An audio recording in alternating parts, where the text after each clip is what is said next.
This episode of Is This Adulting is brought to you by our Patreon supporters. We want to thank new Patreon supporters Missy G and the Lapis Lagomorph. Hopefully I've said that right. Probably not. If you'd like to support the show, you can click the Support the Show tab on our website, isthisadultingpod.com, or you can visit us at patreon.com/isthisadulting. It really helps us keep the lights on here and keeps us going. Thanks so much for your support. On to the show. This is your baby boy best friend Bryce from Pittsburgh, PA, and you are listening to Is This Adulting?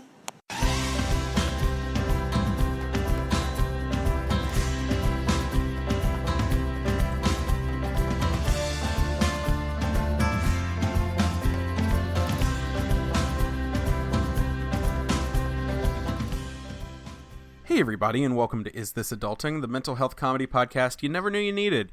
I'm your best friend and resident starship pilot, Stephen Pappas. That's all I got. And yes, and then I have my other host with me, of course, as always. I'm your best friend and definite same person that I've always been, Chris. Yep, that's Chris. That's Christopher Tyler Grimmett, the same one Hi, that guys. you are all used to. It's me, the Chris Grimmett. Yep, that's him. That's how I've always introduced myself. myself. That's my boy, our resident nasty girl, or whatever he called himself last week. That's him, and here we are, recording the same podcast we always do. No, okay, so, hi.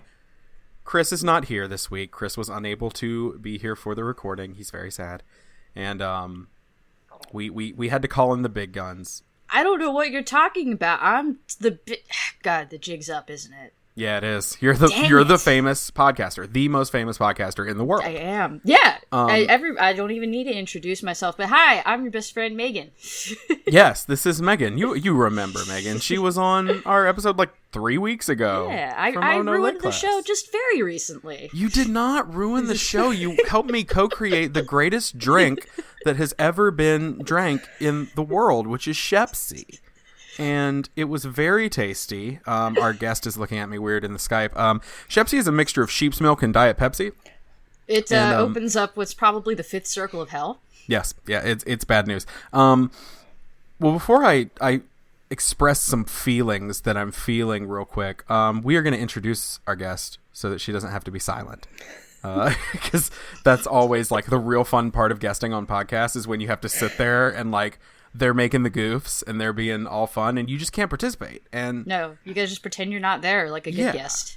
Like, and it's hard. It's really, I'm not bad. I'm not good at it. I interject immediately. But hey, we've got another best friend joining us because we can't just have a 2-person conversation. That would be ridiculous. That would be disgusting. Right. Right. We're not doing that. So, you know her from the Super Serious Social Justice podcast. Please welcome Olivia James to the show. Hey, Olivia. Hello. I physically had to restrain myself from making a joke about my biceps when you said the big guns. I was like these big guns, which is a visual joke, which works super well on podcasts. An audio medium. Yep. Yeah. 99% of my personality is visual. And so it's very hard to have a personality. Some would say I don't have one. Some would say that I'm dead on the inside when it comes to my voice. I really pick that up from you that, even in your speech, it's kind of monotone. I don't get much from you. Yeah. My voice is not all over the place. Definitely not. No. This is me. This is you give nothing away. This is me, the greatest showman. Anyway, so don't you put that in my head, Steven. I'm gonna be humming that the rest of the friggin' time. It's gonna be your fault. Everybody's gonna be like, you could be like, what? And that's a beautiful rendition, and I love it so much, and it'll just be haunting me and sitting in the background while I ask Olivia, hey, before we get into everything, do you want to tell people where they can find you on the interwebs and or your home address? For show. So I am on the Super Serious Social Justice podcast. You can find us at sssjcast.com. I hate us for naming ourselves that because now I have to say SSSJ every time I talk about us, and I mess it up every time. But that's, you can find us on Twitter, Facebook, Instagram, all of those lovely places. And I also blog at Out of Spoons, spelled A-U-T, which is a play on autism and the spoon theory. And if you know those things, it's really clever and cute. And if you don't, it just sounds weird. And I need you to know that every time I see SSJ, because I'm a big nerd, I see the SSJ and I forget the extra S and I assume that it's the Super Saiyan podcast. And it's very hard for me when I'm like, oh, this is not just people yelling and powering up. This is people like talking about things. Super Saiyan Justice Warriors. You'd be surprised at how much yelling and powering up there is. God. We take ourselves very seriously. Super Saiyan Justice Warriors. Yes. I love it so much. Oh, that's great. Well, we have a bit of housekeeping real quick, and then I have to just share an opinion. So, hey, we switched feeds, housekeeping. We got a new feed. We have left our network, and so when we transfer over our feed, some of the podcatchers didn't quite catch our new feed. So hey, if you're listening and you had to find us on Spotify or a different podcatcher that has updated and yours hasn't, let us know, and we're going to reach out to those podcatchers and talk to them. And if not, just subscribe to the new feed or unsubscribe and resubscribe just so that you make sure you have the newest feed and you're getting the newest episodes, because we want to make sure that you are doing that. And that's all my housekeeping. I know that was really long. That was. I thought it was never going to end, and I was just going to be like, look, just get that sweet, is this adulting content you crave? Okay, we're done here. And then, of course, you had to throw in just one more time that you're on Spotify. Just dig that knife in a little deeper. I'm sorry. I didn't do it on purpose. They keep ignoring me. I'm sorry. They're not even accepting new podcasts until the end of June. They're very hard to nail down, those Spotify, the great Spotify empire. Yeah. Can I just share something with you while I have my two best friends here and no one else is listening? Of course. I have a very unpopular opinion. So today, I went and I saw a movie. I went and saw Solo, a Star Wars story. You? And yes, I'm dating when this came out. Hi, it's 2018, June when this comes out, of 2018. And maybe June. I don't know. I'm bad at dates. Who's good at dates? Who knows what time is? What is time? It's a social construct that we all put together. Not real. Anyway, I went and saw Solo. And I want to say, unpopular opinion, come at me, internet. Not bad. Yeah. It seems like a lot of people are like, this is not a good film. And here's the thing. It's not a bad film. It has absolutely no reason to exist, except for being a fun movie and a fun, like, summer popcorn flick. It doesn't really, like, cement anything else in the Star Wars universe. But hey, I had fun. I laughed. I cried. I got really excited watching Han Solo mud wrestle a Wookiee. And I never thought I'd see that. All right, I wasn't. I mean, I figured I was probably gonna go see it, just cause, and also because Donald Glover. Oh yes, he steals also the fair. But Wookiee mud wrestling. Yes. Mm-hmm. Some Han on. Is it Chewie? Does he mud wrestle Chewie? No spoilers. Oh, yeah, I don't feel like I can tell you that. That's true. There's some good mud cuddling.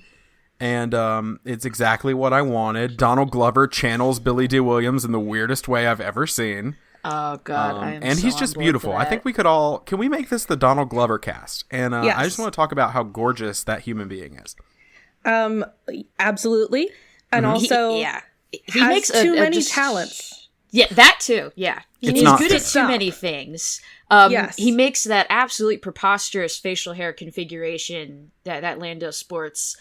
work unfeasibly hot. Mm-hmm. He also brings capes back, which is something I think we all need to get into. Like, capes are awesome. He's got a cape closet, and it's amazing. Yeah, it's so good. It's everything I want.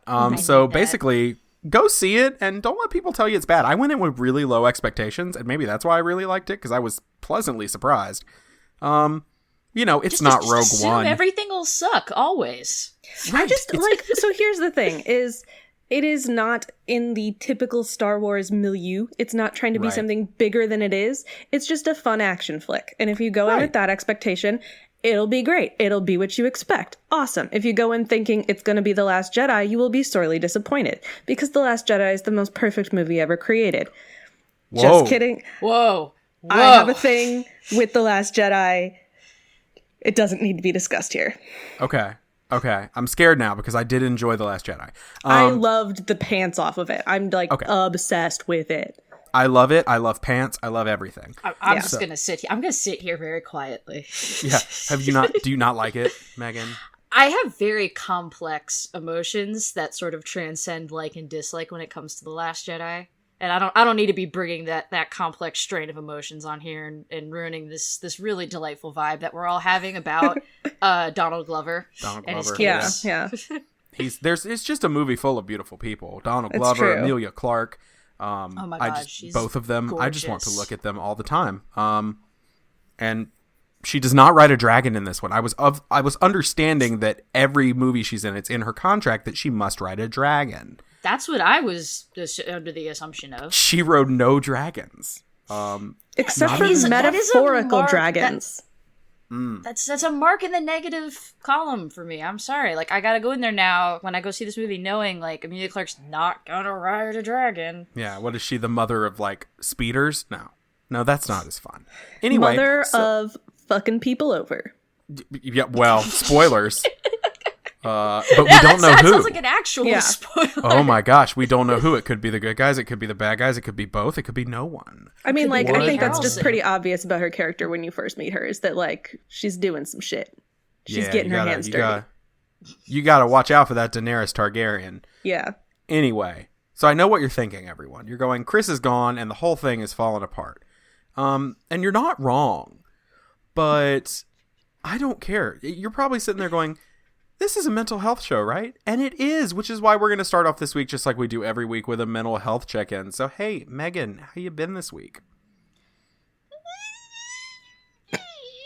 Okay. Yep, those are sounds. Yes. I'm feelings, maybe. I'm so good at expressing my emotions. Yeah. Yeah, no, I'm kind of been going through a bit of a patch of a bit of a briar patch, and then I'm stuck in it, and then everything's bad, and my nice clothes have been ripped to shreds, and I don't know where this metaphor was going, but I've just been feeling very frustrated creatively lately, just with these feelings that, like, my creative output isn't what it should be, or isn't, like, moving things in a direction I want them to be, and It sucks because I feel like I can't just be creative to be creative, because I hate my job. I mean, I don't hate my job, but it's like, you know, there's some people, like my brother's one of those people who loves his job. Like, he legitimately loves what he does, and so whatever he does in his downtime can just be, like, superfluous. It can just be what it is. And so, because I don't like my job, I feel like the things that I create in my downtime need to be things that become other things, and they're not doing that, or at least not to the level that I want them to be, which probably is not realistic, because my brain is a terrible little goblin that crouches in my skull and is always like, you're not doing good enough. And it sounds just like that. So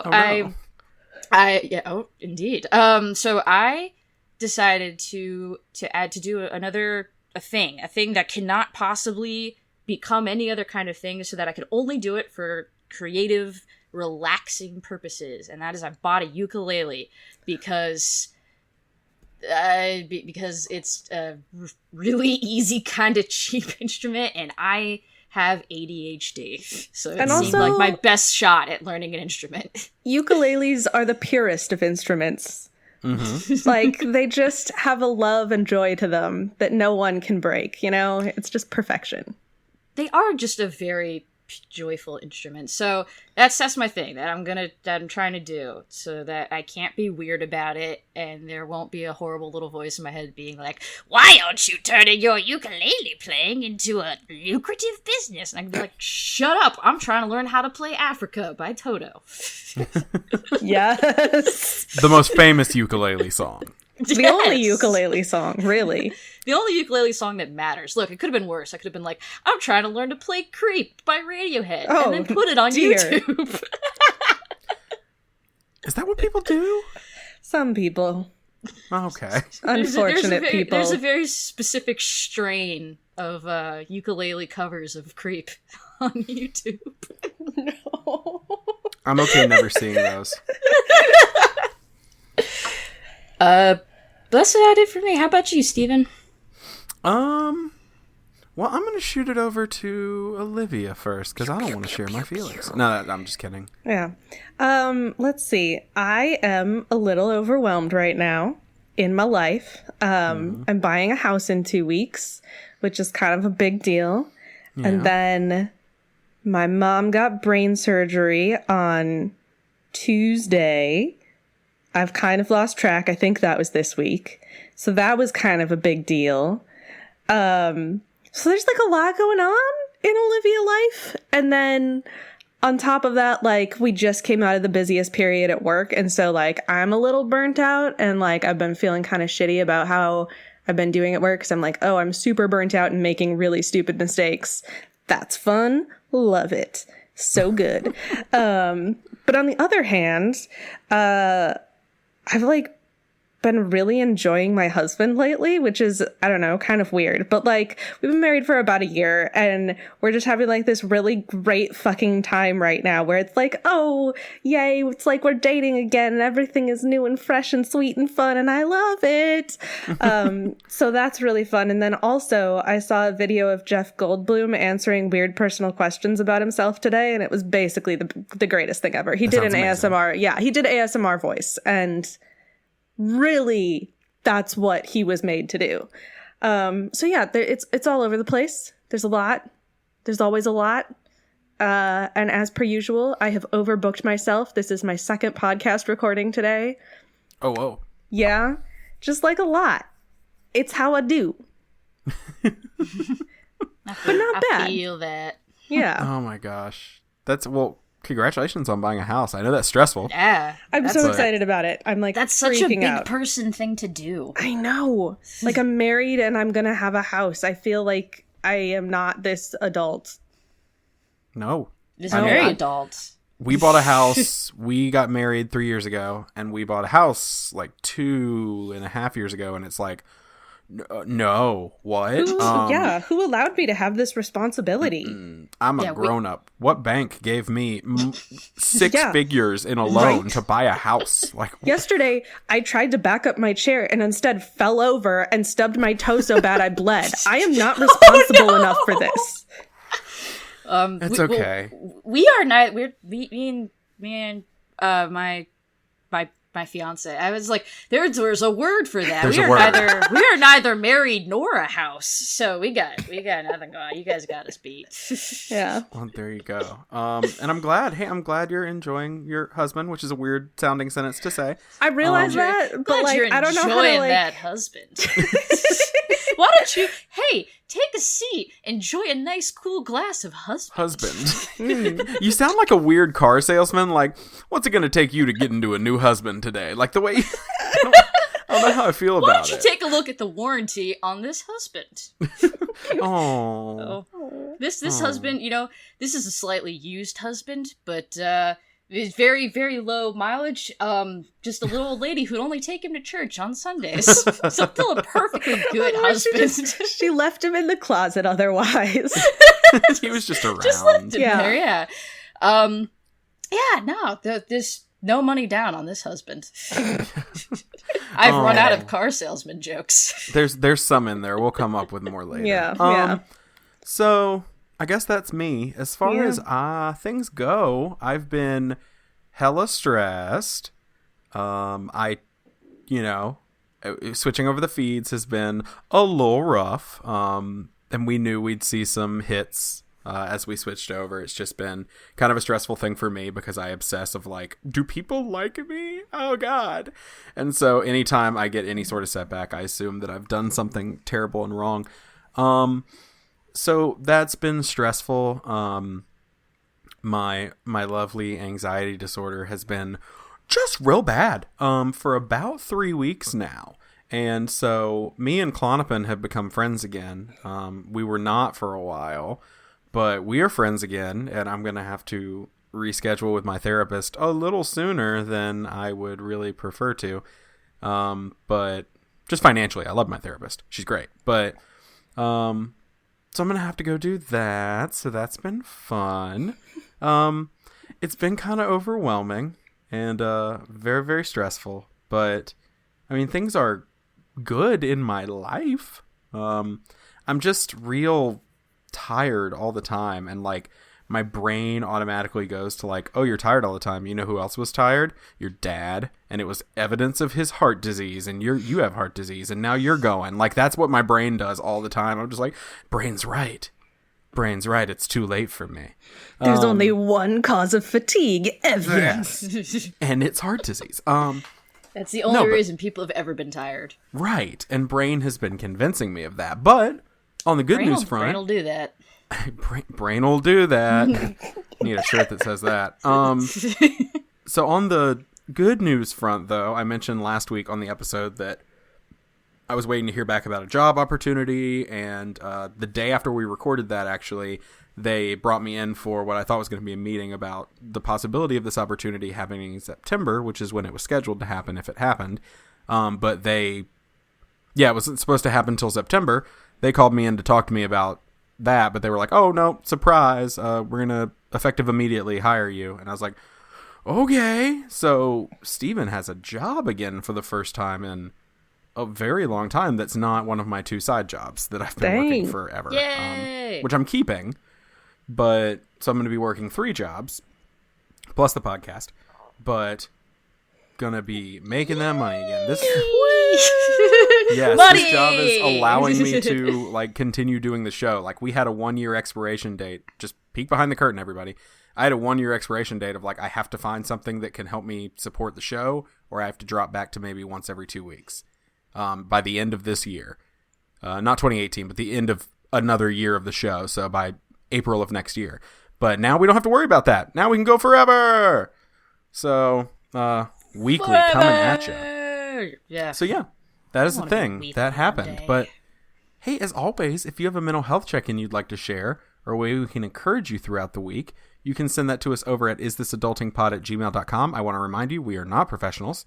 And we totally support and like endorse seeking professional help, whether that means medication and psychiatry, whether that means going to a psychologist or a counselor or a therapist, whether that means Talkspace, which, hey, Talkspace, looking at you, come sponsor me. Yeah, check out Talkspace. Like, they're really great. Like, just find some avenue of help, maybe all of them. But that's what I did.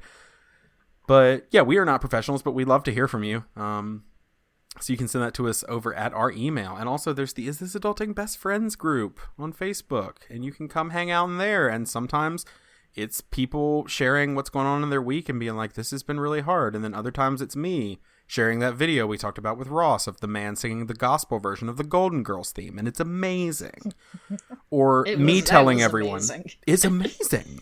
And it's me telling everyone, oh, hey, so I got this job, and I decided a good way to celebrate would be to make a foolish purchase on a credit card that's already got too much debt on it. So I bought the entire series of Avatar: The Last Airbender and The Legend of Korra on Blu-ray, and they're on my shelf now. Okay, but like, that's not a bad decision. No. Well, it's a bad let's be honest decision. But it's I support you 100%. I had to. Self-care is sexy, y'all. It is. Self-care is sexy. That's what our shirts say. Go buy them. Love you. Anyway, so now that we've done the mental health check-in and all that fun stuff, we're going to get into our first topic. It's topic time. That's what we're calling this now. Topic time. It's topic time. Topic time. This is a song that's definitely always been on Is This Adulting? Yep. And you're definitely Chris. I was trying to figure out a way to change Steppin' Time from Mary Poppins into Topic Time, but I don't know enough of the words to Steppin' Time. Topic time. Yeah, that's all I would be able to do. Yeah. I didn't even know what we were referencing, so. Mary Poppins. Now that's going to be fucking stuck in my head, so thank you. Do you not love Mary? It's been so long since I've seen Mary Poppins that the only song that I would be able to do is the Supercalifragilistic, etc. And I would only do it so that I could do that very bad Dick Van Dyke impersonation. Okay, but here's a very important question. Can you say it backwards? Which is in the song. You? No. Docius expiali fragicalistic rupus? I believe is how they say it in the song.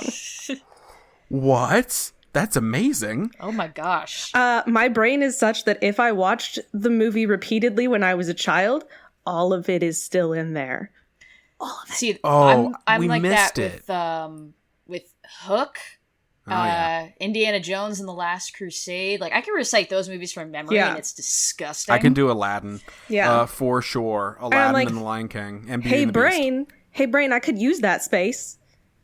I might want that for some other stuff. I'm using that. Brain will do that. Brain will do that. Brain will do that. So we are going to. We missed topic. Feed the birds. Topics a bag. That would have been perfect. Anyway, dang. So we are getting into our first topic, which is okay. So can I say the sentence that you told me, Olivia, when you introduced yourself to me via email? Sure. I don't remember what it was. It's a good sentence. I can edit it out if any of it's not public information. I'm sure it will be fine. But your first sentence to me in the email was, "Hi, my name's Olivia, and I'm an asexual autistic person who loves octopuses or octopi." Woo! And I was like, all of those things. That intro was amazing. Like, if you ever want to catch my attention in an email, I'm like, go on, tell me more. Like, did he have a car? So did the octopus have a car? Oh my God! Can you imagine trying to drive as an octopus? It would be so much easier because you have 8 goddamn legs. That's true. So good. You got you keep everything on the steering wheel, but you also can like have your beverage be like adjusting for songs. Oh my God, that's great. Texting. I do that anyway. Driving. I mean, we all do that. Yeah, we do that with the 2 hands. It'd be much easier with the multiple. With the 8, yeah. So my thought was, okay, so octopi is your favorite animal? I need to nerd out for like a hot second. Okay. So octopus is actually from the Greek, and so it wouldn't become octopi. It would become octopuses? Octopods if you were going to be a super nerd about it. But I usually say octopuses. So do I. It's more fun to say. Yeah. Octopuses. Then I will say that. But okay, so octopuses, your favorite animal, correct? Heck yes. Yep. I mean, judging by the octopus tattoo that I'm seeing, there's a very in the large, frame, intense octopus tattoo down my arm. It's amazing. It's very good. But judging on that, favorite animal, and I was like, we should talk about our favorite animals because everybody's got a favorite animal. And I mean, there are, and maybe Megan doesn't, but there are animals. Everybody loves a good animal. Now there are some people that love birds. Those people I'm worried about. Because birds are terrifying. They're essentially dinosaurs, the last living dinosaurs, and I do not like them. As my husband says, they don't have control over their bowel movements, and so they are unacceptable. Right. Now, horses don't seem to either. I don't. Well, here's the thing. I also don't trust horses. I hate horses. I think they're beautiful, but they terrify me. Thank you. Yeah. No. Same. There's no love in their dark eyes. No.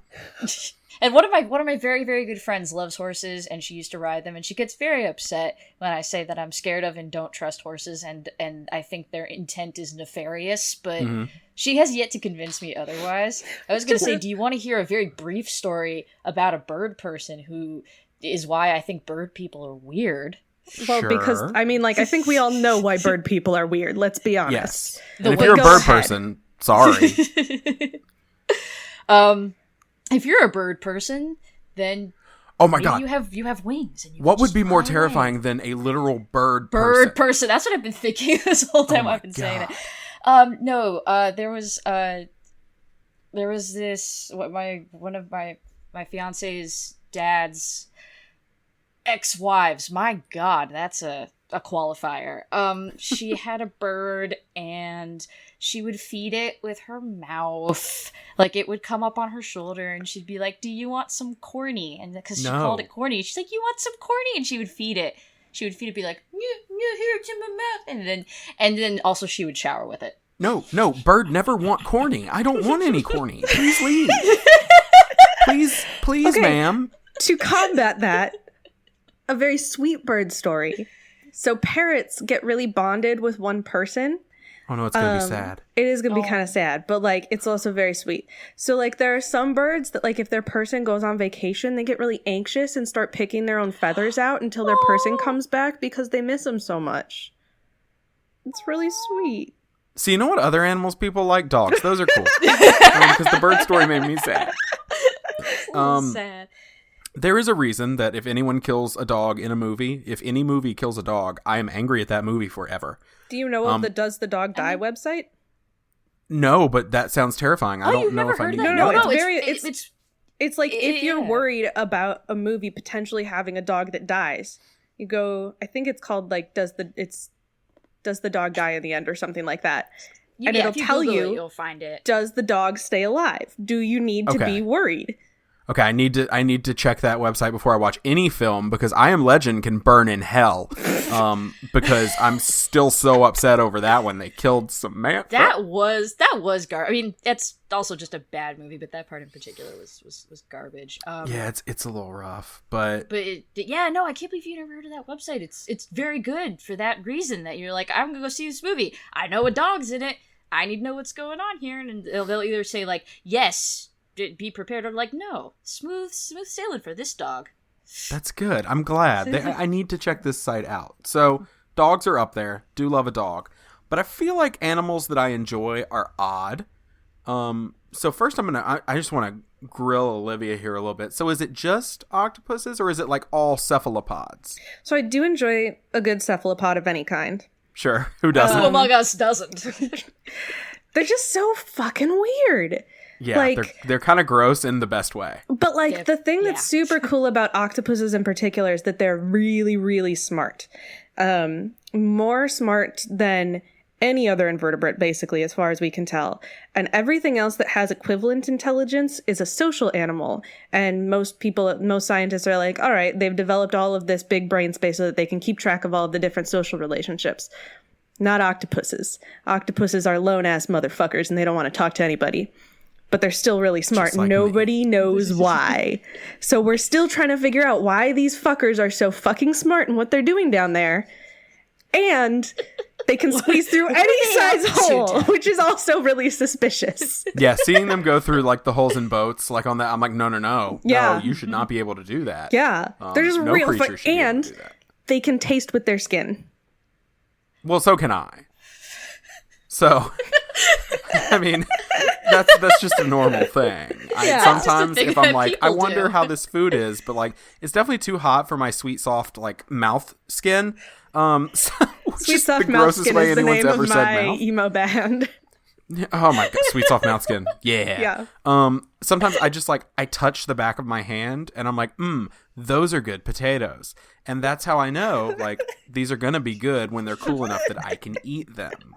So, not really a cool fact, exciting. Because I think we all have that ability if we really try hard enough. Mm-hmm. Yeah, if you just believe in yourself. Right. That's all you have to do is believe in yourself. Okay. So it's definitely octopuses for you. Yep. Pretty into it. You don't have to explain it because you so vehemently and passionately told me why you love octopuses. and I have nothing but respect for you. I mean, I also love that wombats poop in cubes, but... It is pretty good. Yeah. Again, anything I can do does not impress me. So Megan, what's your favorite animal?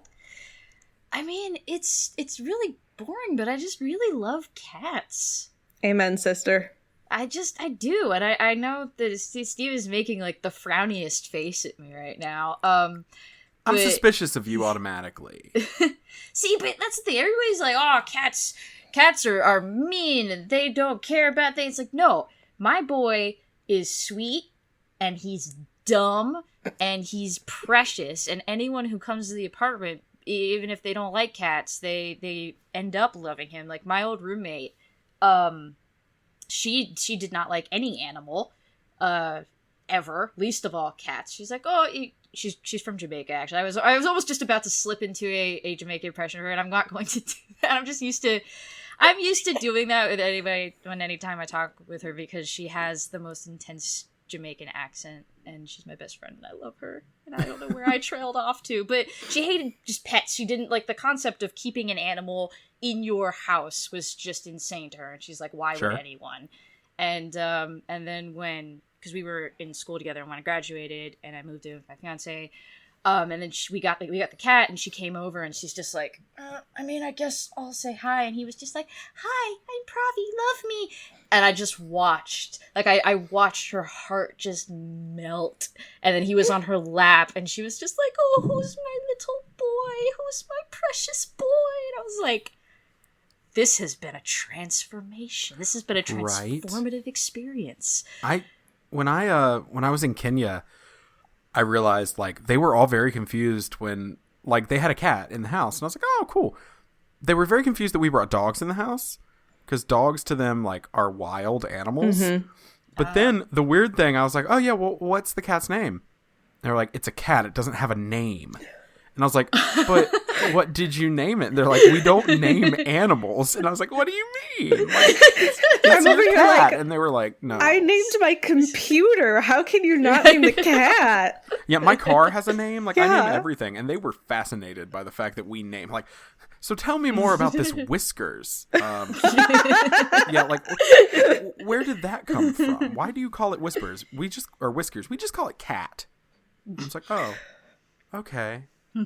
All right, cool, great. All right. Cats. Okay. Okay, here's my argument. Around. No. There's a cat for every person. And you may not have found your cat yet, but cats have just widely diverse personalities. And many of the cats that people don't like are cats that are real stressed out because people don't know how to be around cats. And like, this is true. Cats don't, don't show their stress really obviously until like they get super overwhelmed and start like pooping outside of their box. And then somebody's like, oh, maybe something's wrong. Like, a lot of cats are real stressed out. So like, you can't do a cat like you do a dog. You can just do a cat like you do a dog. And no. So like, you just got to find the right cat that like fits with your personality. That would be a dog. I have a cat that is like a dog. I could be down with that, except for the slicy. He doesn't slicey. The cat has in its paws, its Wolverine claws that it can retract and just like shoot out at you whenever it wants. Do you know that dogs also have claws? Yeah. I do. My dog has very rough claws. Yeah, but he's a good boy. And cats are generally smaller, significantly smaller than dogs. So less scratchy. What do you think of when you think of a cat? Because I think more you think of like the X-Men's Wolverine. I feel like you're imagining a mutant. Yeah. Okay. So when I picture a cat, I'm picturing like I'm at Megan's house and we're chilling, we're just hanging out. Watching some, I don't know what we're watching. What are we watching? Trading Spaces. Just reruns of the TLC show from the 90s. It's 2007. We're watching Trading Spaces. Hey, they're bringing it back. I was going to say, there's a new one. Oh. We're watching the old Shows one. What I know. Just reruns of the old one. And we're sitting there, and out comes a cat. Full cat form, but has a cigar in its mouth, and is definitely referring to me as Bub. And I don't like it. And so... That's sounds what I like Hugh picture. Jackman. It's just Hugh Jackman with a jingle collar, and he's completely nude except for the jingle collar. And but that sounds way more enticing than most of the rest of what you've described. You're not wrong. Yeah, that just took a sharp turn back into like yes territory. Don't worry, he's super friendly. He loves being around people. He might climb into your lap. But he's a little skittish. Mm-hmm. Don't scare him off. Don't scare him off. Hugh, get off the furniture, Hugh. There he went. He ran into the bedroom now. He's gonna go pee on the bed. Now I'm just picturing like a completely shirtless Hugh Jackman like licking his like hands like paws and like using them to groom himself. And hey Hugh, if you're listening, we love you. We love you, Hugh. We love Hugh. We promise this is not a kinky thing. Yeah, no, it's not. Except it super is. Yeah. I mean, if you're into that, again, I don't want to yuck anybody's yum. Like, I don't want to yuck Hugh's yum if he's listening. Right. It's like, okay, if you're about this, if this is what you're into, Hugh, we support you. We support Hugh. So, you want to hear about my favorite animal? Yeah. Please, God, it's yes. Hugh Jackman. No. In a cat collar. Okay, so there's an animal that is very dangerous and very, very, very ugly. Is it that Florida I really Man? love. Wait, what? Is it Florida Man? The most Florida dangerous Man. animal. Any from Florida. No, it's... Okay, so it's not my favorite animal, but I was almost going to talk about this animal. And my wife is always like, they're hideous and terrifying. And that is the Komodo dragon. Your wife is because correct. they're super badass. Yeah, they're cool. They are venomous and intense. And like, I saw 2 of them fighting on Planet Earth 2. I was like, oh my God. It was the cool. It's like Wolverine and Sabretooth, going back to that Wolverine. Does Daenerys ride them? Right? They're the closest thing to real dragons we have. Yes. And so I very much enjoy watching them, but they are not my favorite animal. So for quite a while now, I've been trying to figure out a way to legally, and the answer is you cannot, legally import myself a capybara. And that is because capybaras are my favorite thing in the world. Now, capybaras, for those of you that don't know, are just big old rodents. They're essentially like large, just like a jacked up beaver. It's kind of like a dog-sized guinea pig. That's somehow worse. I kind of want a jacked up beaver and a dog-sized guinea pig to fight each other and see which one comes out victorious. No, that's illegal in 59 of the 50 states. And so you cannot do that. The 9 shadow states. Yes, the 9 shadow states that run everything, the shadow government. We weren't supposed to talk about it, but... I know, I'm sorry. Those are the people. Oops. They're actually, according to conspiracy theorists, it's just Komodo dragons in human flesh suits.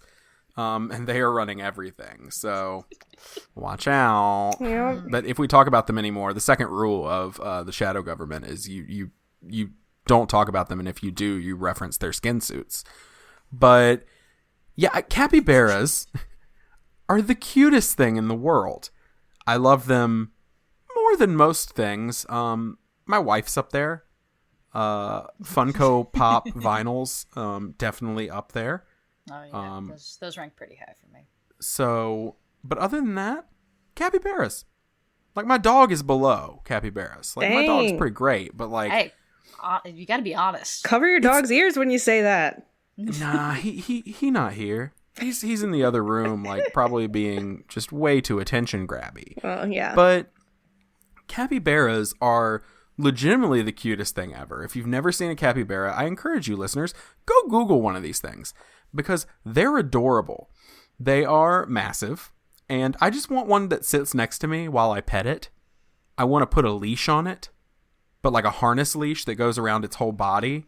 And I want it to wear a little sweater. And I want it to just be my good boy. And I want to hang out with it.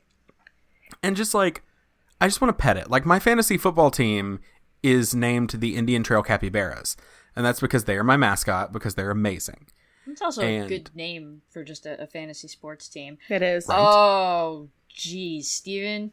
I think I just found your next poor financial decision. Oh, no. Is it a capybara sweater? Well, I did Google capybara sweater, and you can get a sweater with a capybara on it that says, "Don't worry, be cappy." Where is it, and how much is it? It is apparently on Spreadshirt, and it is $34. Although I imagine that is not the only one of that sort in existence. I will be tracking down a capybara sweatshirt and sweater, and I will wear it all the time to every formal event that I go to, and it will be beautiful. I'll wear a tie underneath. It's going to be great. It's going to be awesome. We're looking at doing a meetup when I'm in Philadelphia in July, and I will wear it to there, and you will know who I am because you will see the capybara sweater, and you will know there's a man who is just... Yep, that's him. Anyway. You will know my name is the Lord when I wear my capybara sweatshirt in July.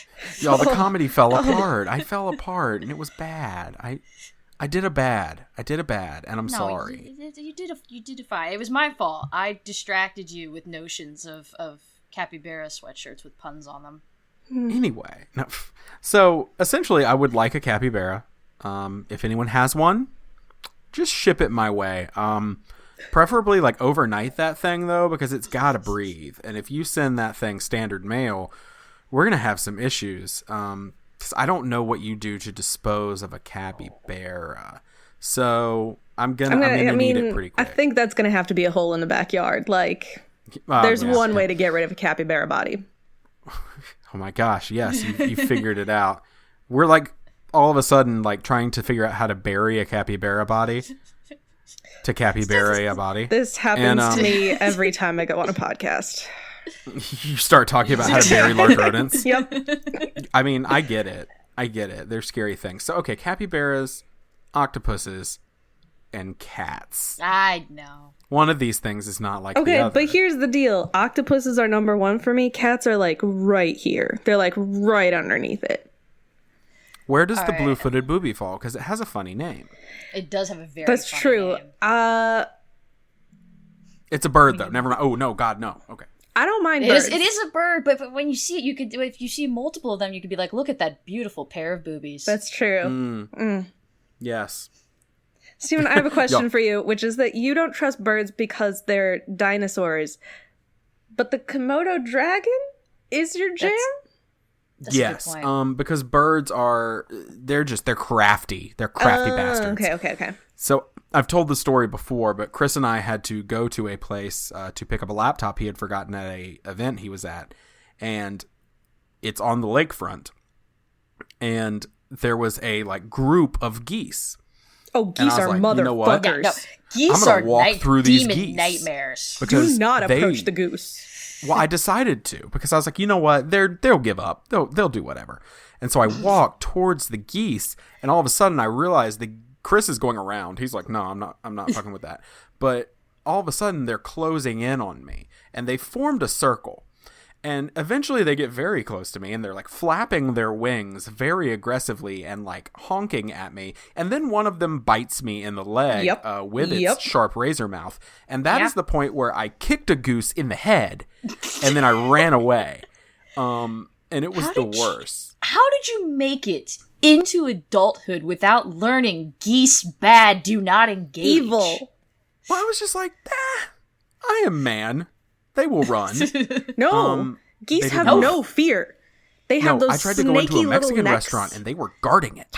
They fear man nor beast. Yeah. No, it was terrifying. So really, if you get anything from this conversation, it's that capybaras are the best animal. And then I'm going to say octopuses. And then I'm going to say Komodo dragons. And way, way, way down here next to horses is where I'm going to put cats because they terrify me. That's not even fair, all right? A horse can kill you if it kicks you. A cat can't. You could just pick a cat up and put it in another room and then close the door. You can't put a horse in another room and close the door, Steven. You can if you try hard enough. Fun story. The doors in my house do not close very well, and I tried to put my cat in another room and close the door once. Don't remember what I was doing. He body slammed the door until it came open. So I put him back in the room, closed the door, stuck a 30-pound bin of cat litter in front of it. He body slammed the door until it came open. That's because cats have one like operating mode, and that is kill. No, it was watch the vacuum cleaner, actually, was his mode of operation at this point. Mine is where is just being needy. It's just like, where love? Yeah. Love, where love? Mm-hmm. Where That's love? my dog. He figured out that he could open the door, that it is like the door frame isn't like 100% in there, that if he stuck his paws under the door jamb and then just kind of went, that he could pop it. Yep. He's smart. His brain is growing. Its brain is forming into new things, and it is advancing. It is growing in a very terrifying way. But brain will do that. Brain will do that. Brain will do that. I like it. That's become our battle cry. Brain will do that, y'all. Brain will do that.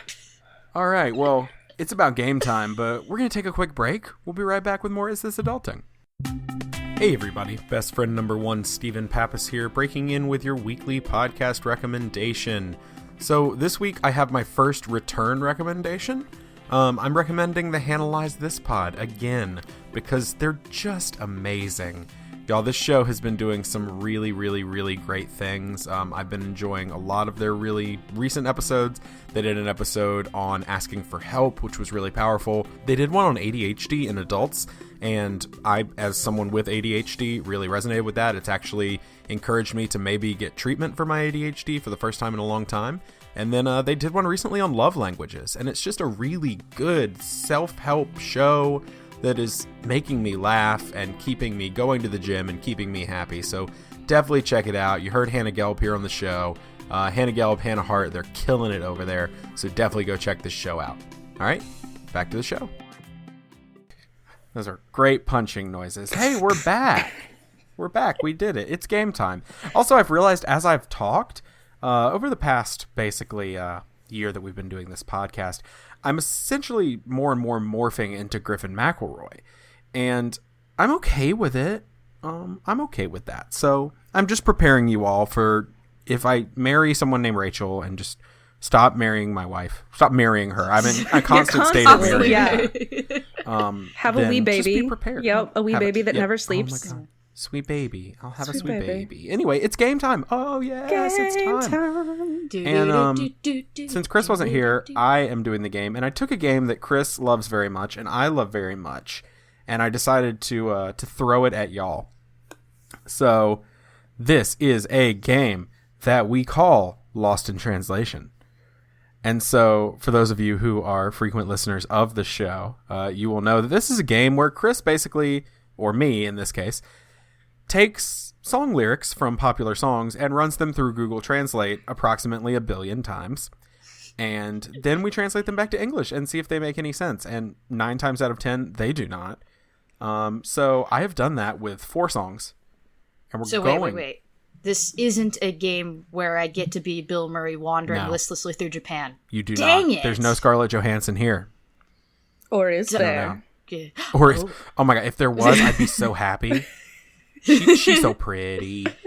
She's so pretty. Even though my wife's always like, she's not. Her eyes are weird. I'm like, you bite your tongue. Don't you come for ScarJo. I have that same conversation about Benedict Cumberbatch with my husband. I'm like, he's good looking. And my husband is like, there is something wrong with that man's face. His face is strange. It is a strange face. But it's a good strange. Like, I'm not denying that it's strange, but I like strange faces. It's a Dr. Strange face. Yeah. Oh my God. We walked into that one. I'm so on the ball tonight. You're winning life. So are we supposed to guess which songs these are? Is that the idea here? Okay, so I'm going to read you the new lyric that we've created, this beautiful new lyric, and then I'm going to give you 3 choices. And I'm going to let you tell me which of the 3 popular songs you think this is. This is going to go poorly. Yeah, it will, y'all. Yeah. It's hard, even though I'm oddly good at it, but it's because I'm weird with the lyrics. Like, I'm obsessed with song lyrics. Well, now, are these popular songs in the sense of, like, songs that have stood the test of time, or are they current popular songs? A little bit of everything. Either way, I don't probably know any of them. Well, we will see how it goes. So here's your first new lyric. And I'm going to need you to buzz in, by the way. So how do we want to buzz in here? What is we do? What is we do? I think the thing that would give the best audio experience for the listener would if we just said buzz really loudly. Or if we said brain do that. Brain do that. I'm good with that. Brain do that. So don't yell it though, because that's very, very intimidating. And also just so I can differentiate it, I'm going to need Olivia to say brain do that, but Megan, I'm going to need you to say spleen do that. Because I need a different organ so that I can definitely tell who said what. I mean, if it makes it easier for you, I think I can accommodate spleen do that. Okay, cool. Here's your first new song lyric. I know what to say. He is here in wisdom. You can make the seeds. So that is, I know what to say. He is here in wisdom. You can make the seeds. Is it Happy by Pharrell Williams, Yeah by Usher, or Wrecking Ball by Miley Cyrus? Oh my gosh. I know what to say. He is here in wisdom. You can make the seeds. Spleen do that. Spleen do that. What is it, Megan? What do you think? Is it Happy?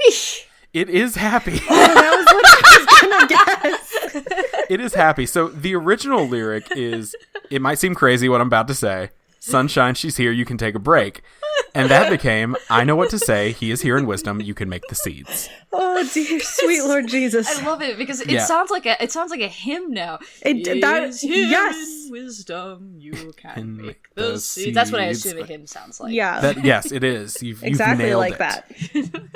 And so, okay, Megan has 1 point, but it's still anybody's game. All right, this is your next lyric. She is beautiful and attentive. Be sure to sell. Wait for the old man. But do not let the meteorite depend on the map. So again, that is, she is beautiful and attentive. Be sure to sell. Wait for the old man. But do not let the meteorite depend on the map. Is it All Star by Smash Mouth, Your Song by Elton John, or Don't Stop Believin' by Journey? One more time. She is beautiful and attentive. Be sure to sell. Wait for the old man. But do not let the meteorite depend on the map. Brain do will that. do that. Oh, so close. But Megan, you did say Spleen will do that first. Megan, what do you think? All-Star? It is All Star by Smash Mouth. My God. You're a monster. I know, I have. This is the talent that was hitherto undiscovered. So the original lyric is, it's a cool place, and they say it gets colder. You bundle up now, wait till you get older, but the meteor man begs to differ, judging by the hole in the satellite picture. We had that realization at the exact same moment. It's the meteorite. Yes. Yeah, that was actually, that was what did it. Although I love how now it's like this weird cryptic set of instructions. Yes, you gotta do this. Just make sure that the meteorite, do not let it depend on the map. Wait for the old man. Then you're going to take a left. You're going to go down to the third corner. There's a Texaco. I don't think those exist anymore. Okay. You are up by 2. You can still win this thing because I'm definitely going to weigh it against Megan at the end. If y'all are sweet. Even close. So the next song lyric is, this is what I'm calling Wintertime Fun Man. And so you know, sometimes when it snows, you live in Minnesota. I just revealed that to the internet. Hope that's cool. It's all good. So, you know, sometimes it snows. You make one of those good wintertime fun men. And you put a little hat on him, little carrot nose, and it's great. So, the next lyric is, our best friend. Now we have, I want you to tell me why. Did the snowman do it? And that is, our best friend. Now we have, I want you to tell me why. Did the snowman do it? And that is either Walking in a Winter Wonderland, Do You Want to Build a Snowman from Frozen, or Frosty the Snowman. Brain will do that. All right, Olivia, what do you think it is? I'm going Walking in a Winter Wonderland. Dang. It is not. It is not. It is Do You Want to Build a Snowman from Frozen. No way. Yes. So the original lyrics are, we used to be best buddies, and now we're not. I wish you would tell me why. Do you want to build a snowman? My favorite is just how accusatory that is. Like, did the snowman do it? No. I mean, the snowman did it. Yes. Snowman did it. Unquestionably. I've seen the movie. The If the scarf don't fit, you must acquit. The Snow J. Simpson story. Oh my God. It got weird. Okay, so this last one, so it's 2-0. This last one's going to be worth 3 points. Yes. So we will see. I told you this was going to be rough. What a fun coincidence. I'm calling this one That Big Fancy Theater Road. And so these are all from Broadway musicals. Or all your choices are Broadway musicals. And this is a lyric from a Broadway musical. Okay. It's gonna be pretty obvious probably, but I could not say this. So please wait till I finish the entire lyric and all the choices before you buzz in. Remember, Olivia, this is for all the of it, marbles. So I believe in you. Okay. Put them in pants. Sorry, that made me laugh. Okay, the first lyric is, put them in pants. Do not hesitate to get a book about the history of memories about me. When I'm done, I'm mine. In short, we do not see the size. I do not want to miss my shooting. And is it A Big Bright Beautiful World from Shrek the Musical, My Shot from Hamilton, or Seasons of Love from Rent. It's very obvious, and go. Please don't do that. Oh, Megan, you did it, and you know what it is. I know. It's I don't want to miss my shooting. It's My Shot. Yeah, it's My Shot from Hamilton. I should have let Olivia win. I'm sorry. No, it's all good. You know what? It's all good. I'm a bad guest host. You swept Olivia 5 points. You to 2 destroyed points. me, so it's fine. But I think it's fair that we should announce this now. There was a secret round we did off the air, and Olivia won it. So Olivia wins. Yep, she got me good. This is what I do when I make the games. I just, no matter who wins. It was a secret round made up entirely of My Chemical Romance lyrics, and I literally, I would have lost that so hard. Oh my god! I almost picked the words to Disenchanted for My Chemical Romance, but I'm like, no one knows that song. See, that would have been an easy win for Olivia because I would not have had a clue. Oh my god! If I only knew that I could have given you those beautiful Gerard Way lyrics. Right. All right, well, that is our game. So let's all remember, Olivia won, and we're moving on to our final topic. I know we're moving on, but I just want to make sure I got this. So that Hamilton lyric started off with "put on the pants," right? Yeah. Put them in pants. What was that? Put them in. What was that supposed to be? Put them in pants. Oh, that's a great question. What that was supposed to be, I can't remember. I will tell you in just a second while I think about it. It's definitely. Put them in pants is going to be the battle cry of the next revolution, I believe. Yeah. I think so. Yeah. Put them in pants. Okay, so here's what it is. It is enter me, he says in parentheses. Oh my god. Don't be shocked when your history book mentions me. I will lay down my life if it sets us free. Eventually you'll see my ascendancy. Put them in pants. Put them in pants. Just hey, do me a favor. Okay. If you have your children running around, put them in pants. What if we put a capybara in pants? Put them in pants. Put them in pants immediately. Mm-hmm. Yes. They're gonna be cute, and they'll definitely not poop everywhere then. Yes. So, yeah. Gonna need to put them in pants. Oh my god. Okay. So we're gonna move on to our final topic, and going from pants pooping into a little more of a legitimate conversation. Olivia brought the next topic, and so I'm going to let you intro it and tell everybody kind of what we're going to be talking about. Yeah, I mean, so I was thinking about this a little bit earlier, and I was like, all right. So my topic is autism. I am autistic myself, and I was like, okay, that's a big fucking topic. What do I want to say about that? So I don't know is the answer, what I want to say about that, because there's a lot to say. But I think I'm going to start by sort of distinguishing a couple of things, because this is a mental health podcast, and autism is not actually a mental health diagnosis. So I just wanted to throw that out there, because some people do think it is a mental illness or some kind of illness or disorder that can be cured, and that's not how it is. It is a developmental disability. So it is a different way that your brain is, and it's not better or worse. In some cases, it functions way better than other people's, and in some cases, way fucking worse. And so that is sort of my intro to the topic. Let's see. What do you guys know about autism, I guess, would be my first question. Where are we starting here? What's the... That's a great question. I mean, I have a very base knowledge of it just because, like I said off the mic, my cousin is autistic. And so as I watched him kind of, especially when he was an infant, once he got to toddler phase, there were things that I started to notice, and my brain immediately went to, okay, those are things that I've learned over time from having a wife who's a teacher, just things that are kind of possibly symptoms.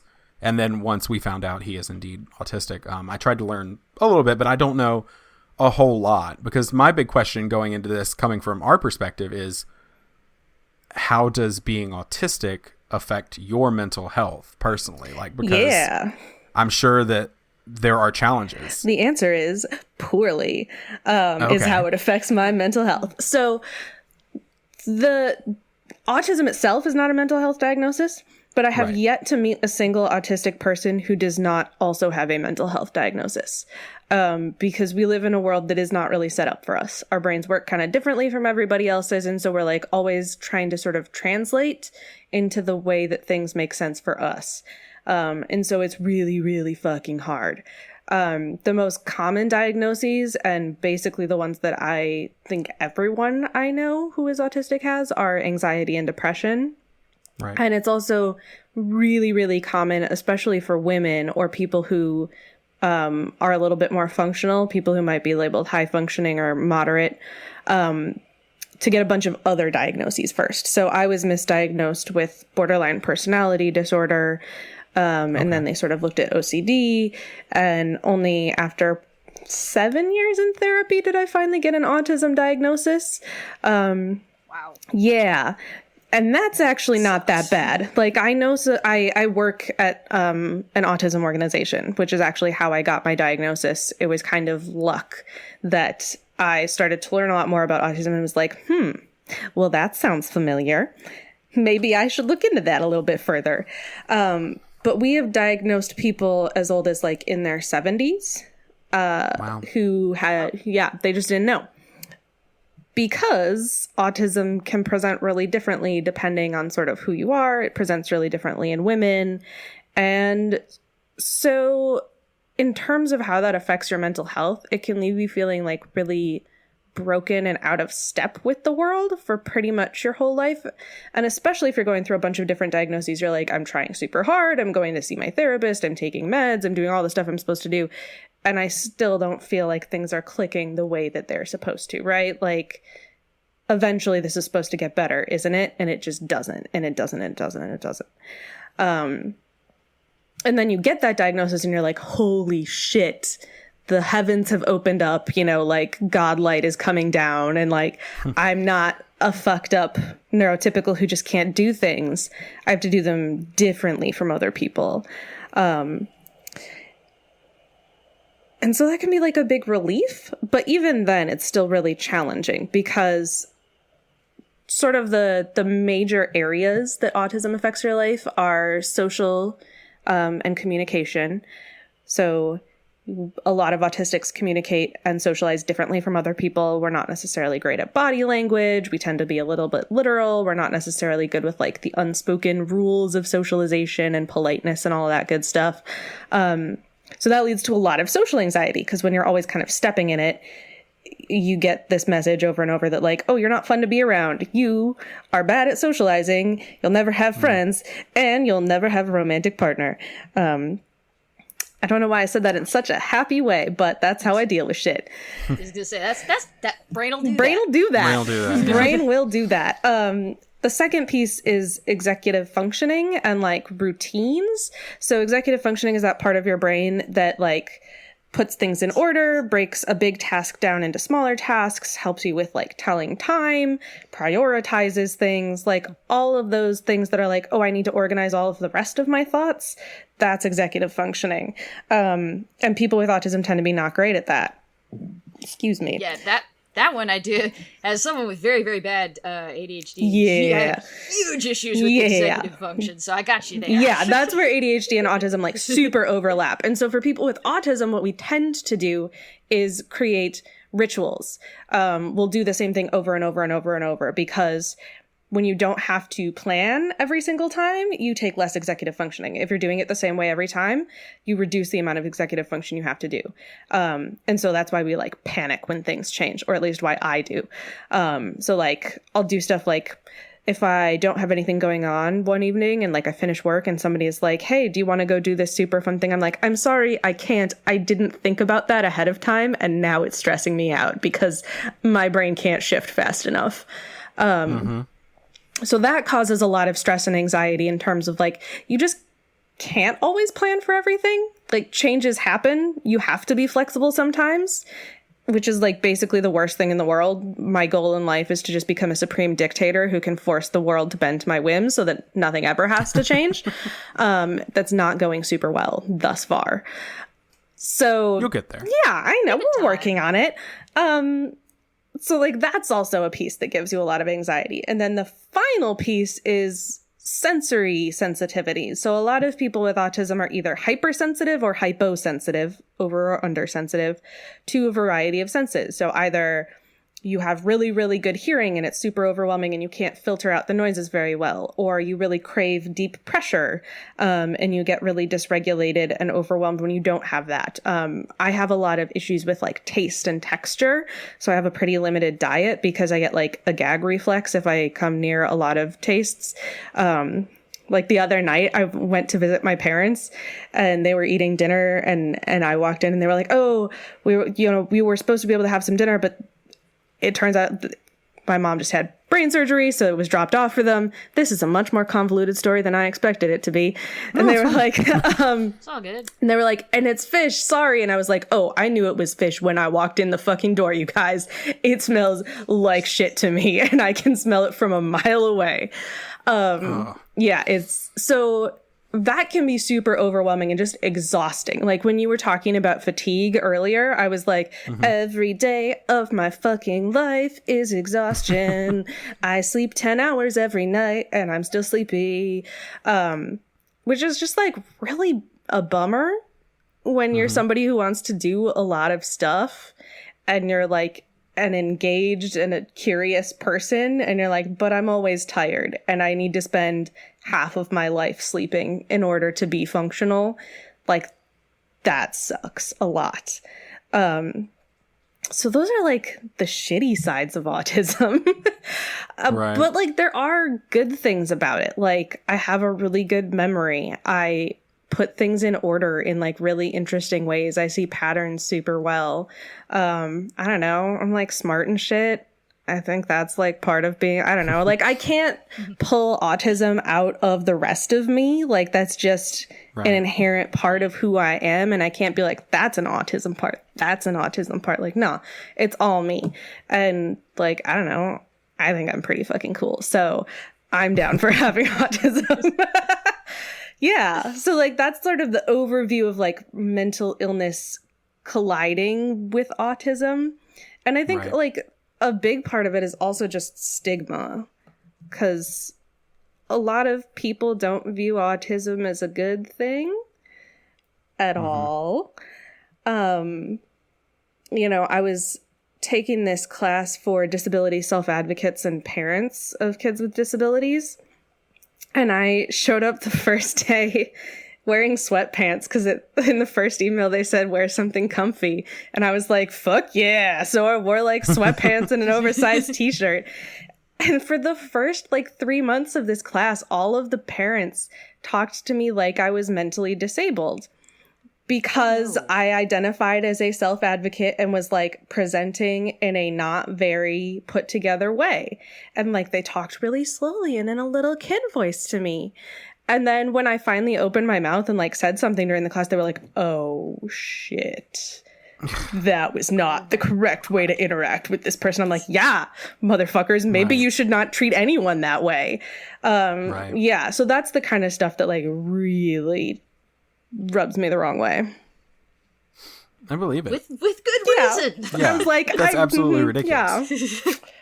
Good lord. Yeah. It's not on the same scale, but for me, the closest thing I can relate that to is when people treat me with quote unquote kid gloves. Oh yeah. Because they know about, you know, some things in my past or my stuff with mental illness. They automatically assume that I'm going to break and they have to constantly like coddle me. And I'm like, no. I'm a person who lives a life.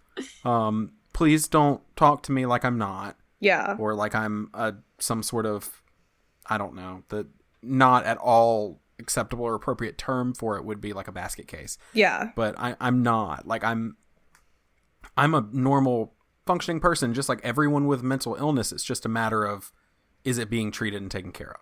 Well, and like there's this assumption that if you are somebody who has a history of like suicidality or like not being able to function, people are like, oh, well, you know, you can't push them out. You can't say something that'll make them uncomfortable or push them outside their comfort zone at all. It's like, bitch, I live my life outside my comfort zone. There is no comfort zone for me. Push me outside my comfort zone. Like, I haven't had a comfort zone in years.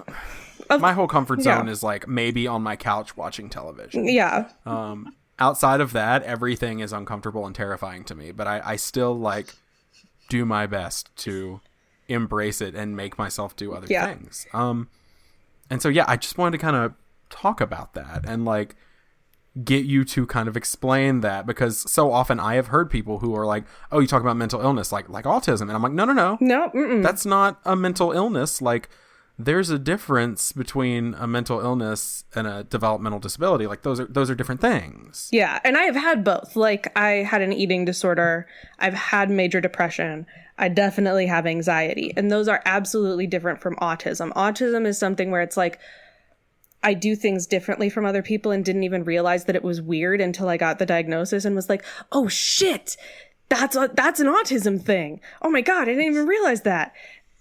Mental illness is like, this has made my life a living hell for the entire time that I've had it, and I suffer because of it, and its very nature is kind of suffering. Right. There's a vast world of difference between those two things. Absolutely. And that's something like, and even me, and this is another thing, it's like, oh, that's anxiety, because I'm sitting here going like, that sounds like me. That sounds like me. That sounds like me. Am I autistic? Like, that's what my brain automatically goes to. So I'm like, I'm the same way. If anybody ever does that, like, oh, do you want to hang out tonight? I'm like, no. Yeah. Well, and that's the thing is like, so autism is it's a wide spectrum. If I were to theorize, this is my non-professional opinion, I think it's probably more than one disorder that is currently called by one name, because it is just like this really, really vast diversity of experiences. But there's a phenotype of it, and a lot of people have certain characteristics from that phenotype, but unless you have all of them and it's affecting your ability to function, you don't have the autism diagnosis unless you have something from the social and from the executive dysfunction and like all that good stuff that the DSM tells us, like this many of these bullet points. Right. And that's one of those, like, I'm like, oh yeah, see, there's the anxiety, there's that disorder, like there it goes. I know that one. Yeah, like, you were just verbally stepping on each other there. I'm sorry. Oh no, you're fine. You're fine. Share words. Say words. Stomp on each other. No. What I was going to say is what I related to super hard was like when you were saying that you were getting like 5 different diagnoses and like none of them were right. As someone who wasn't diagnosed with any of their biz until I was in my 20s, I just felt that like super hard. Just being like, maybe I'm just a human who can't do stuff. And it's like, no, there are reasons, there are specific, and the one that got me specifically was when you were just like, that sounds familiar, that sounds like me, because that's what it was, where they're like, you know, I go to see the psychiatrist, and they're like, well, this is a symptom of bipolar depression, this and this, and I'm just like, the pieces are falling into place. Yes. Right. Well, and I tried because like I had been thinking about what my diagnosis what the right diagnosis was for me. Like that's a super common experience when you are like really not in the right place and you're like, okay, what the fuck is going on? What explains this? I'm going to read the whole DSM and try and figure out what it is.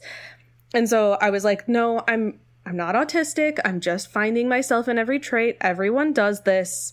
Everyone does the thing where when they hear it, they're like, oh, that's totally me. No, that's not it. That's not it.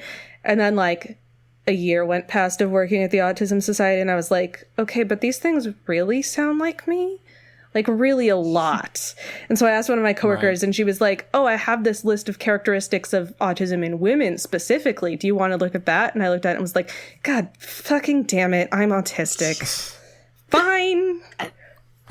That's and life now. Yeah, but that's such a thing on its own too. Also, is how different either mental illnesses or disorders or different things manifest in women, and that's why there's such an issue with women going undiagnosed in everything. Actually, not even mental stuff, but physical health as well. Just because things manifest differently in women than they do in men, and we don't bother to keep track. Yeah. What's my biggest fear? Like heart disease and stuff. And I can tell you, I know all the facts because I've read too much about it. And it manifests totally differently in men than it does in women. And it's such a prevalent and like really intense thing for women, but it goes untreated so often because it manifests differently and people are like, oh, well, it can't be heart disease. So they don't get it checked. Yeah. Right. Well, and like the weird flip side is depression is super underdiagnosed in men. because men tend to express that through like aggression or anger, because those are the emotions that are socially acceptable, and then it doesn't get seen. So that is also and it's one of those things like I've grown up with, and this is just a, and I'm not going to get political because we don't get political on here, but this is just a one of the things about the patriarchal society is so often with depression and anxiety, growing up with that, I didn't get treated for 10 years because I was given the man up thing. You have to man up. You need to tough it out. Like you're not really dealing with these things. You're just feeling sorry for yourself. Like that's a weakness. You don't have it. Suck it up and deal with it. And so like so often, like I think that is a thing specifically in men in our culture, is like this idea of like, no, you have to just suck it up. Don't get it treated because that makes you quote unquote crazy is the word that they use. And I hate that word, but that makes it you broken. And so if you get help, you're broken. And so like, that's kind of what we're doing here. Like why we have these conversations but why we also goof, because the thing is like you said, everybody thinks of an autism diagnosis as like, oh no, but like there are beautiful things about it. And I would argue that the mental illnesses themselves, a lot of times, there's not beautiful things about them. I have PTSD. There's nothing beautiful about my PTSD. Yeah. There's nothing beautiful about mental illness to me, but the things that come out of them, I think are amazing. I mean, this show and the relationships I built with people, that all comes out of something absolutely terrible that I have to deal with. And so at the same time, like we try to come across and be like, hey, just the thing we always say is just because we're depressed doesn't mean we're depressing. Oh, fuck no. Yeah, we like to goof off and have fun and be ridiculous.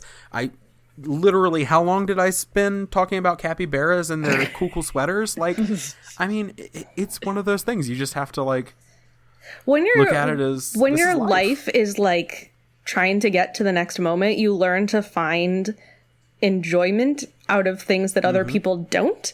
And I think that often makes us really fucking funny and really enjoyable to be around, because we're like, I'm imagining an octopus in a sweater now, and I'm happier than I've been all day. And it's so Mother trucker. That is fantastic. Right? Does it have 8 armholes? Fuck yes, it does. Yes. Oh, that's so cute. It would have to. It would have to. That's see, I was picturing like 6 of them are hanging out the bottom and just like 2 in the armholes. Oh, that's like, also good. Like an armed version of like one of the Pac-Man ghosts. Like just kind of like hanging out. Like I think that's good. Somebody draw that. I need that. Megan, draw that. Okay. Someone draw that so I can tattoo it on my body. Yeah. I made Shepsy Beth. I'm now cursed to draw whatever you tell me to. Yeah, you do. Anytime you're on the show, I'm just gonna. From now on, even when you're not on the show, I'm just gonna be like, Megan, draw that. Megan, if you're out there listening, draw that. I'm gonna be at work. I'm gonna be doing my thing. I'm gonna be listening. I'm gonna be like, damn it, he got me again.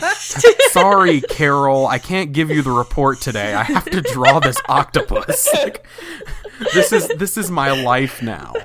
Oh my God. Welcome to the rest. Just yeah, just the rest of your days. Yeah. Words are hard. Anyway, we're going to start winding down, but if you would like to send us a topic for discussion or you have a mental health check-in, I'll remind you again, we're not professionals, but you can send that to us over at isthisadultingpod@gmail.com. You can follow us over on Twitter at @isthisunderscoreadulting. You can check us out on Facebook on our Facebook page for this show, or at our Is This Adulting Best Friends Facebook group. It's an awesome place. Come hang out. Everybody's going to love you. Yes, you. I'm talking to you, Glenn. Everybody's going to love you. Just you, Glenn. Glenn, you are a delight. Mm-hmm. You're a beautiful, beautiful human. And hey, if your name's Reggie or Rhonda, they're going to love you too. They're going to love all of you. So definitely go over there and check it out. And last but not least, it takes 5 seconds and it sounds like it's not going to help, but it really helps us out if you will spread the word by subscribing, rating, and reviewing on iTunes. That helps shows immensely to get in front of other people. We would like to thank the collection for the use of our theme music, The Borrowers, off their album Ars Moriendi. Olivia, thank you so much for coming on the show. Thank you so much for having me. This was deeply enjoyable. Yes, you're a lovely human being. You are deeply enjoyable. Yes, right? I just want to hang out all the time. I know. I want to end the episode just so we can hang out. All right. Well, do you want to remind everybody where they can find you one more time? Absolutely. I am on the Super Serious Social Justice podcast. You can find us at sssjcast.com on all of the nice pod places. You can also find us on social media, either SSSJcast or Super Serious Social Justice Podcast. God, I hate our name. So long. I also blog at Out of Spoons, AUTofspoons.com.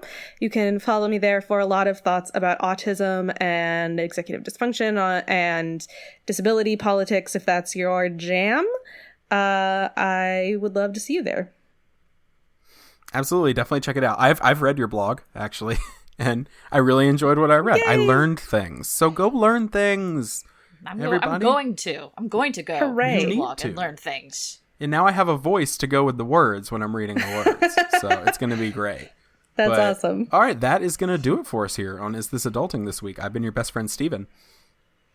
I've been your best friend, not Chris. And I've been your best friend, Olivia, the Octopus Queen. Ooh, I love it. And remember, kids, be happy, stay healthy, and go hug someone. Because you never know. You just never know. That's it. You never know. There's nothing special. One You know, knows. you never know what's going on in their head. Like, maybe they just really need a hug, or maybe they're learning, like the cat monsters. Because Brain will do that, y'all. Brain will do that. It's the scariest thing. All right, y'all have a good week. Bye.